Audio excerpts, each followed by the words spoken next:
And greetings, y'all. This is Old Man Gib.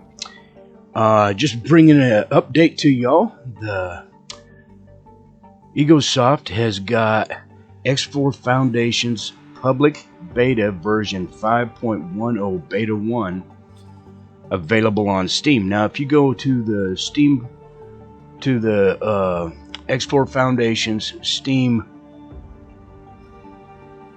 general discussion up in the topics, it'll tell you how to get in there and all that, but just thought I'd go through the release notes of this. There's quite a bit of stuff they're adding and fixing.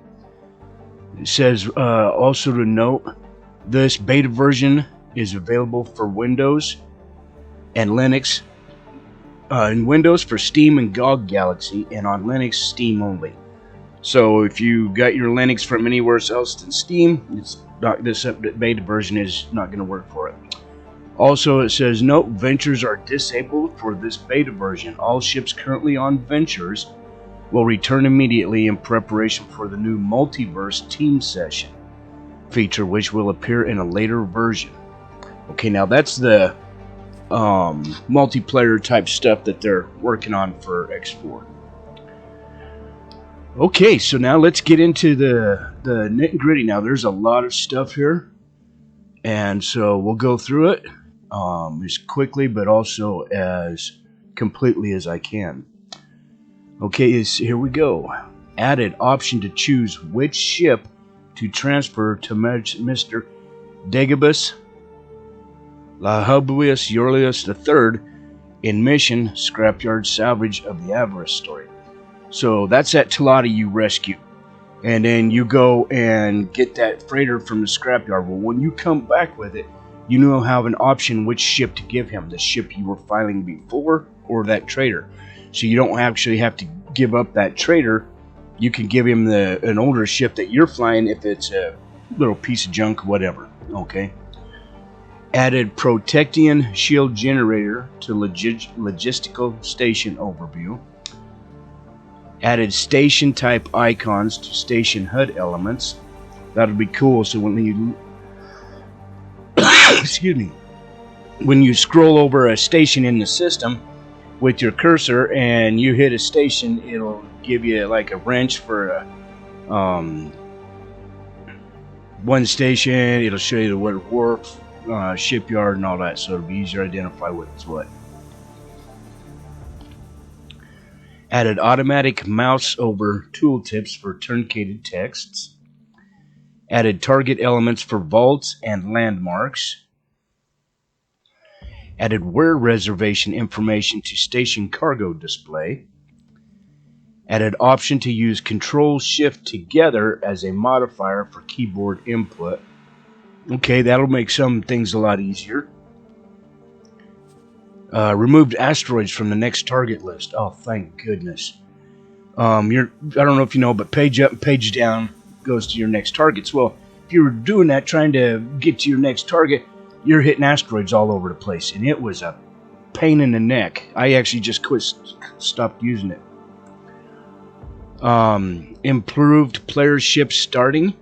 Weapons in Spear of Patriarch game start. Improved tangling with the Talati mission by rebalancing loadout of pursuing fleet. Improved ambush attack handling and enigmatic Avarice mission of Avarice story. Improved time between Bosatalis calls to cease and desist mission in Sagaris Pioneer story.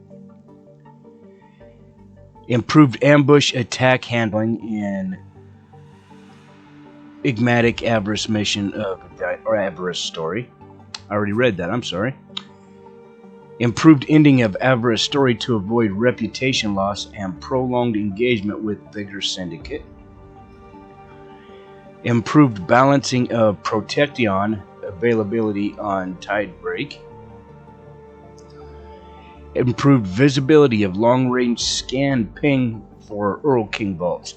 So this is good. That one's really, really awesome. It's going to make finding the data vaults in the Avarice systems and the Windfall systems a lot easier to find them data vaults to get the Earl King. Right now, they're exceptionally hard to find and can literally cost a person hundreds of millions of credits in buying advanced satellites to spread throughout the sectors to just go find this information. So yeah, that's going to be a nice thing.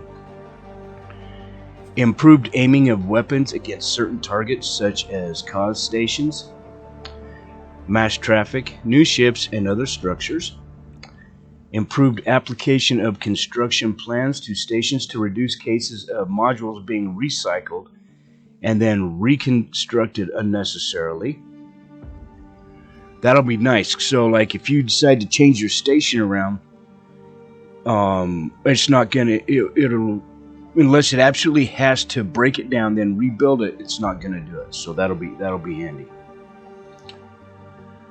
Let's see. Improved flee behavior of fleeing ships that already have travel mode active. Improved combat movements of fighters attacking other fighters when the player is around.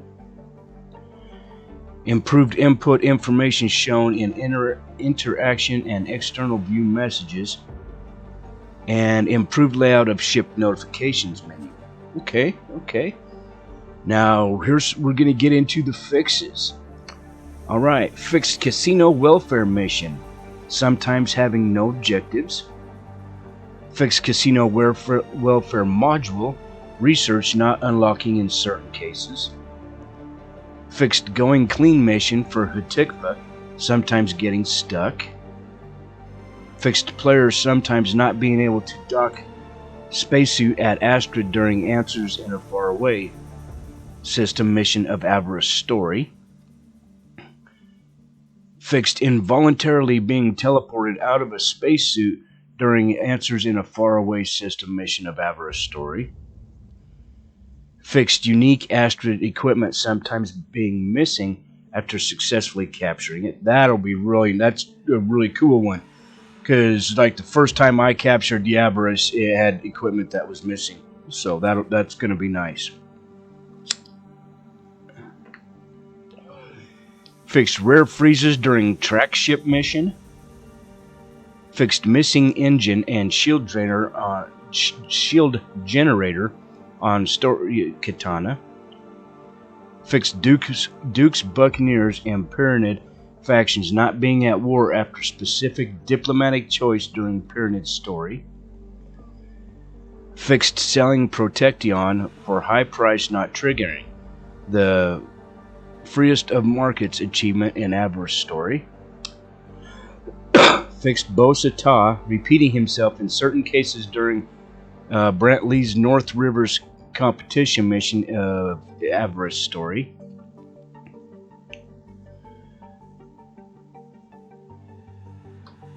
Fixed incorrect Brantley dialogue during Brantley North Rivers competition mission in Avarice story. Fixed Dagobus, the third, missing during dock conversation with Ebby Bro during Scrapyard salvage mission of Avarice story. Sometimes he wouldn't be on the dock, so that kind of sucked. Fixed player being addressed with game start character's name in Arcadian Ambition mission despite having changed it. Fixed Haley Shiamon briefly being hostile towards player if Amplifter is destroyed under specific circumstances. Fixed issue with hacking station in Pirate story.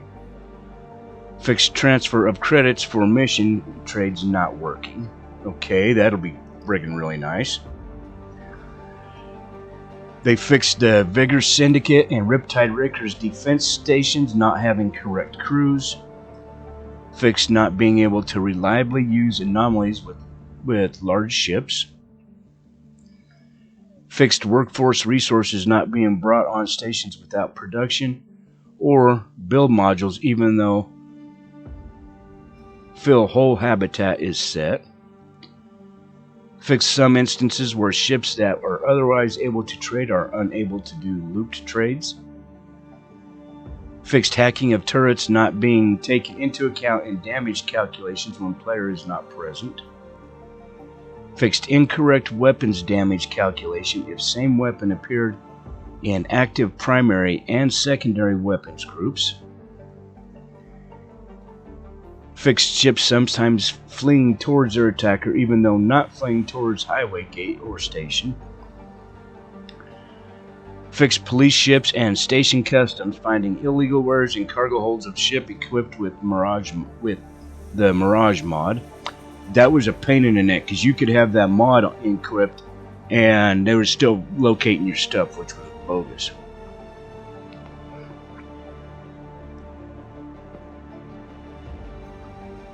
Fixed cases of stuck large trade ships trying to execute trade. Fixed ships and modules destroyed while under construction not contributing correct scrap. Fixed last module destroyed on station not contributing to scrap. Fixed laser towers firing on enemy objects that are not hostile. Fixed loss of ability to use control stations in first person under certain circumstances. We're almost done, folks. They fixed a rare case where NPCs would not appear on stations, and I saw that a lot. Like, you go up to the trader's area, no NPC there. Go over to the ship trader, no NPCs there. So that's cool that they fixed that.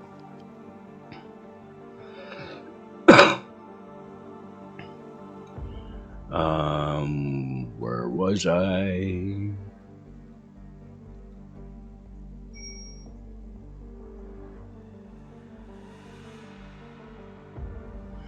Fix certain stations not allowing docking in very extreme save games. Fixed bridges for docked capital ships being missing from station elevator designation under certain circumstances. Yes, on my first Barbarossa, I couldn't find the bridge. I'd actually have to hit Shift D to get to the bridge on it because the bridge wouldn't show up in the menu when I was in the elevator. Fix certain rooms sometimes not appearing in the transporter menu. Fix closed loop production method not being listed for certain equipment in encyclopedia. Fixed overlapping text in target monitor and message ticker. Fixed selecting specific ware on map overriding all other trade filters. Fixed module search and filter in station build menu. Fixed match target speed and map pan rotate toggle not working as a toggle once any control was remapped. Fixed auto selected target being lost immediately when looking away in gamepad mode. Fixed current target being lost when changing between mouse and gamepad input. Fixed having to toggle flight assist twice after turning off travel mode. Fixed direct mouse steering mode turning off after using menu. Fixed incorrect button icons being displayed when playing with controller under Linux. Fixed air marshals sometimes performing incorrect gestures during docking. Fixed incorrect positions of certain turrets, shields on the Barbarossa. Fixed floating antenna geometry on Baldric and Xi'an. And then they fixed the off-center collision issue with the Shi. So now the Shi will get shot where it's supposed to, not always missing. So those are the additions and fixes and improvements coming in the X4 Foundations 5.10 when it releases. I don't know exactly when that's going to release, but when it does, that's what's going to be in it. So once again, if you want to get in on that beta, go to Steam under General Discussion and hit the top pinned, the second pinned topic. It says X4 Public Betas, and you can click on there and it will tell you how to get into the beta. So I hope this was informative for all of you, and I hope you have an awesome day. This is Old Man Gib, and I will catch you in the next one.